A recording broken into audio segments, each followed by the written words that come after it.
At the beginning of the film, we meet Ellie Arroway, a young woman who, after losing her mother at an early age, dreams of communicating with extraterrestrial life through radio signals.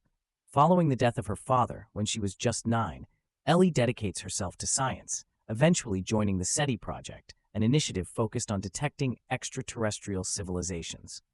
Along with her assistant, Kent Clark, she travels to the Arecibo Observatory in Puerto Rico to scan the cosmos for signals, but her work is often met with skepticism. One day, while at a local cafe, Ellie crosses paths with Palmer Joss, a writer curious about her research. She explains her search for extraterrestrial intelligence, and Palmer is impressed by her passion. He mentions an upcoming interview with the president's science advisor, David Drumlin, and invites her to dinner, which Ellie declines. Later, she attends an event where she learns that Drumlin and other officials plan to cut scientific research funding due to its lack of immediate practical applications. Palmer unexpectedly supports Ellie, arguing that the pursuit of knowledge and truth in science is vital, surprising Drumlin given Palmer's critical view of technical sciences. Ellie soon discovers that Palmer is a priest, and despite their different worldviews, they quickly develop romantic feelings. As they leave the event, they share a tender moment under the stars, sealing their connection with a kiss. Ellie and Palmer open up to each other about their backgrounds, Ellie sharing her childhood love for astronomy and Palmer discussing his faith in God. The next morning, Ellie hurriedly gets ready for work, promising to call Palmer later.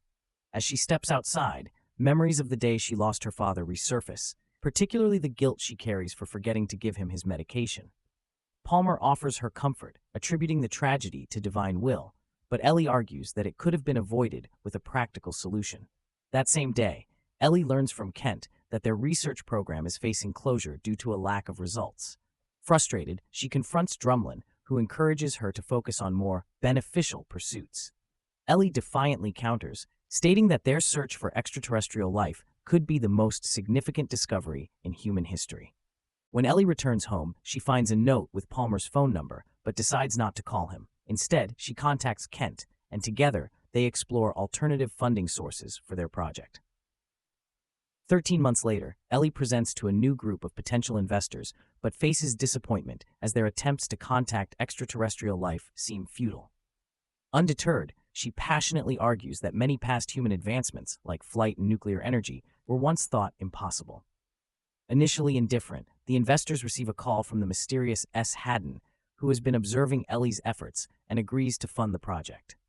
4 years later, despite Ellie's dedicated work at the Very Large Array, no significant breakthroughs have occurred. While Haddon is willing to fund the project for 2 more years, Drumlin seeks to shut down the use of government-owned radars, giving them just 3 months to wrap up their research. Meanwhile, Palmer Joss has risen to the role of a consultant and advisor to the White House. His latest book challenges whether scientific and technological progress has genuinely improved the world. Despite this, Ellie remains steadfast in her mission. One day, she detects an unusual signal and, filled with excitement, immediately alerts her team. The scientists soon confirm that the signal originates from the star Vega, 26 light-years from Earth, and contains a sequence of prime numbers. Although intrigued, the team struggles to interpret the deeper meaning behind the signal. Deciding to make the discovery public, a swarm of officials and media quickly gathers at the Very Large Array to understand its significance.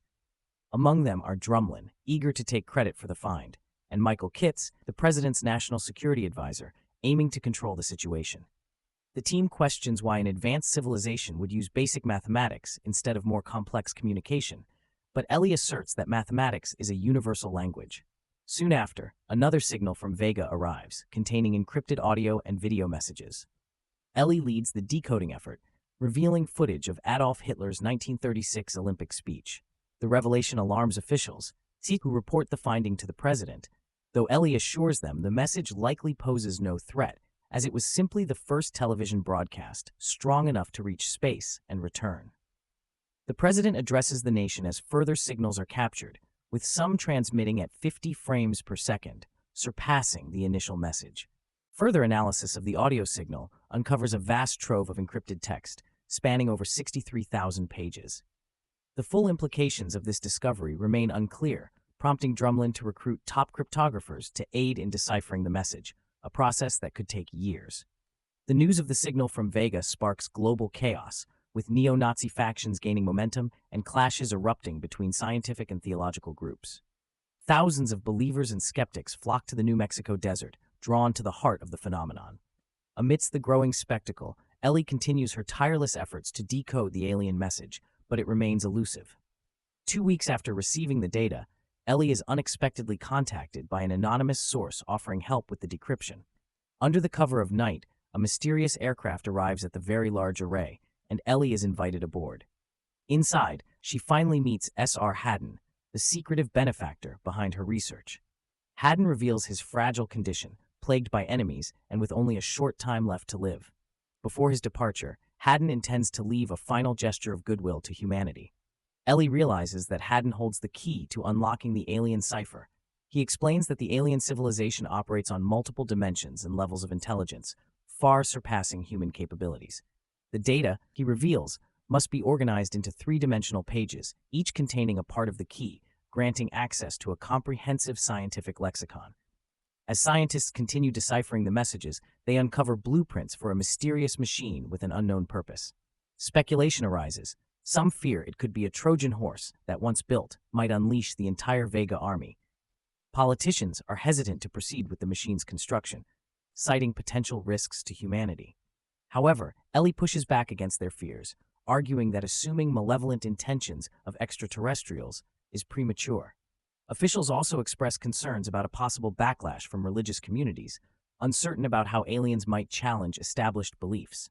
During discussions among members of the Palmer Commission, Ellie notices Joss, who pledges to create a balanced perspective that respects both scientific progress and religious sentiment.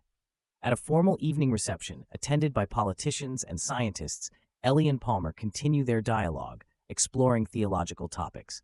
Despite their differences, they find common ground. Their conversation is abruptly cut short when codebreakers deliver an urgent message containing detailed instructions for building a machine intended to transport a person to Vega. Soon after, the president announces the approval of the machine's construction, with an estimated cost of $300 billion to be shared by various nations. Ellie becomes a leading candidate for the mission, thanks to her groundbreaking discovery, but the final decision rests with the commission, of which Palmer is a member. Although Ellie expects Palmer's support, he reveals that Drumlin, another strong candidate, poses a significant challenge. As Ellie and the other 9 contenders compete for the opportunity, they give numerous interviews to persuade the public of their suitability for first contact with extraterrestrial life. Major nations continue to invest heavily in the expensive construction project. Palmer, however, tries to convince Ellie to reconsider her participation, highlighting the immense time disparity. While she would travel for 4 years at light speed, nearly 5 decades would pass on Earth, forever separating her from her loved ones. Despite this, Ellie remains steadfast, ready to sacrifice everything, even her life, to fulfill her lifelong dream and make a groundbreaking discovery that could change humanity. "You're incredibly brave, Ellie, but also a little crazy," Palmer remarks. Realizing how deeply the mission means to her, Palmer stops trying to dissuade her, leading to an intimate moment where they share a kiss. A few days later, Ellie faces a globally broadcasted interview with the commission. She expresses her profound curiosity about how the inhabitants of Vega avoided self-destruction while advancing technologically. Unexpectedly, Palmer asks her a challenging question about her belief in God. Ellie responds cautiously, leaning on scientific evidence and asserting that there's no definitive proof of God's existence. However, the commission members deem her response insufficient, arguing that an atheist may not adequately represent the vast number of believers on Earth. After failing the interview, Ellie is devastated when the commission chooses Drumlin to go to space, as his religious faith aligns with their expectations. That evening, Palmer visits Ellie, revealing that he couldn't, in good conscience, support a non-believer. Ellie, disheartened, argues that she had been honest, unlike Drumlin, who tailored his responses to please the commission. After much anticipation, the construction of the space machine is completed, attracting large crowds to witness its first test.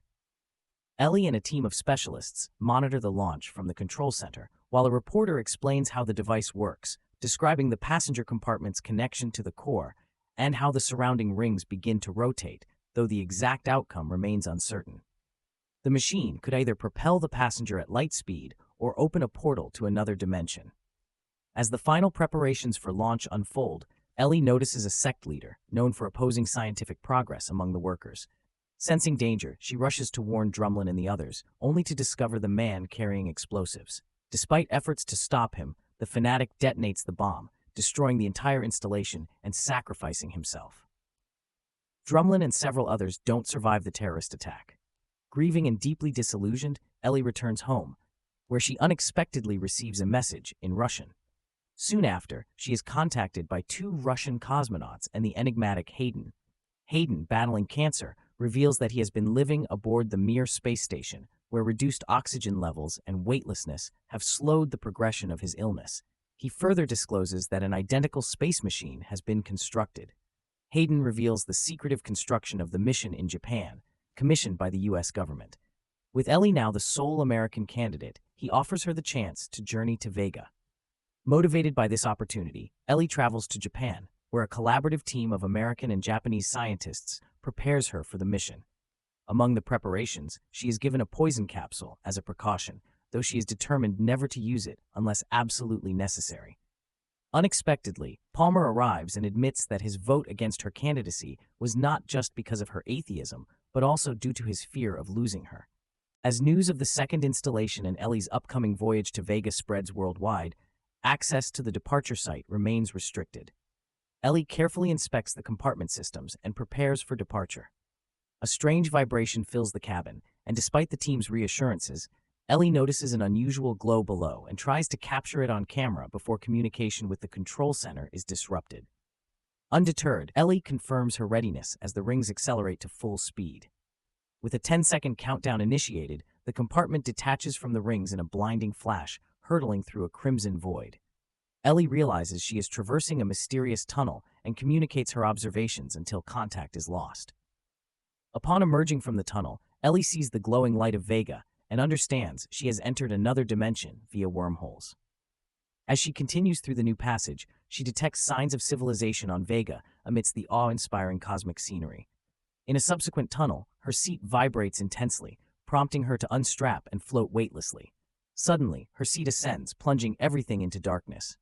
Turning on her flashlight, Ellie is met with an indescribable cosmic panorama, a breathtaking sight. Abruptly, Ellie finds herself on an extraordinary beach, reminiscent of her childhood memories. Stars twinkle overhead, and she is surrounded by a mysterious translucent substance. Soon, she spots a semi-transparent figure that gradually takes the form of her father. Overcome with emotion, Ellie rushes into his arms, only to second-guess herself and dismiss him as a mere hallucination. She suspects that while unconscious, the aliens may have infiltrated her thoughts and memories. Her suspicions are confirmed when an alien explains that this connection will aid her mission. During their first contact, Ellie eagerly begins to ask questions. She starts by asking who constructed the wormholes, to which the alien admits ignorance, revealing that these cosmic phenomena predate the existence of the Vega civilization. Ellie then inquires about encounters with representatives from other civilizations. The alien responds that they have only met a few beings from other planets. Taking Ellie's hand, the alien reflects on the complexity of humanity, noting its blend of splendid dreams and harrowing nightmares. It underscores the importance of human unity and understanding, reassuring Ellie that humanity is not alone in the vast universe. With a gentle touch reminiscent of her father's, the alien indicates that it's time for Ellie to return home, labeling their encounter as the start of a series of future contacts. It urges her to be patient and gives her a kiss similar to one her father would have given, leaving Ellie bewildered and full of questions. As she gazes up at the radiant stars, Ellie begins to lose consciousness. Suddenly, her cabin plunges into water, and communication with the control center is restored. As Ellie regains her senses, the team inquires about her well-being. Confused and disoriented, Ellie asks for the date on Earth and the length of her absence. The bewildered staff delivers disappointing news, stating that the IPTV malfunctioned and she didn't actually go anywhere. Skeptical of their claims, Ellie attempts to validate her experience through video recordings. However, these recordings only show interference. In contrast, 43 Earth cameras captured the cabin's rapid descent into the water, which lasted only a few seconds. Meanwhile, the government launches an active investigation into the unusual event, forming a new commission and facilitating debates between Ellie and Kitts. Ellie remains firm in her claim, arguing that the installation opened a space-time corridor, allowing her to traverse vast distances in the universe in a fraction of Earth's time, in line with the theory of relativity. Kitz, however, insists that Ellie's account is a mere hallucination due to her inability to prove the existence of the Vega civilization. He suggests that the signal from Vega was likely fabricated by Seinter Hayden, who had both the means and motive for such deception. Although skeptical, Ellie cannot dismiss the possibility that Kitz might be right. Kitz argues that Hayden, a wealthy and enigmatic figure, could have orchestrated the hoax to test new technologies, secure government funding, or galvanize global unity. Further complicating matters, it is revealed that Hayden has passed away, leaving no chance to verify or refute Kit's claims. Kitz then invokes Occam's razor, proposing that a simpler explanation involving Hayden is more plausible than Ellie's complex narrative. Acknowledging the skepticism, Ellie admits that if she were in their position, she might have doubts as well. Yet she remains resolute in her belief that her journey to Vega was real. "I can't prove it. I can't even explain it, but everything that I know as a human being, everything that I am, tells me that it was real." Despite official skepticism, Palmer and thousands of supporters rally in solidarity with Ellie. When questioned by a journalist about his stance, Palmer, a religious individual with a different perspective, underscores their shared pursuit of truth and expresses his belief in Ellie's account. As time goes by, the president's advisor contacts Kitz, urging him to allocate a significant grant to Ellie for continued research. The advisor points to the 18-hour duration of the video recording, which showed consistent interference, suggesting the potential validity of Ellie's claims. 18 months later, Ellie continues her research, captivating audiences and inspiring children with tales of the universe's vastness. Simultaneously, the government invests in the construction of 45 new radars, intensifying efforts to establish contact with extraterrestrial civilizations. Do you think such journeys across the universe will ever become possible? Will humans ever establish contact with extraterrestrial beings? Share your thoughts in the comments below, hit the like button, and subscribe to the channel. See you in the next video.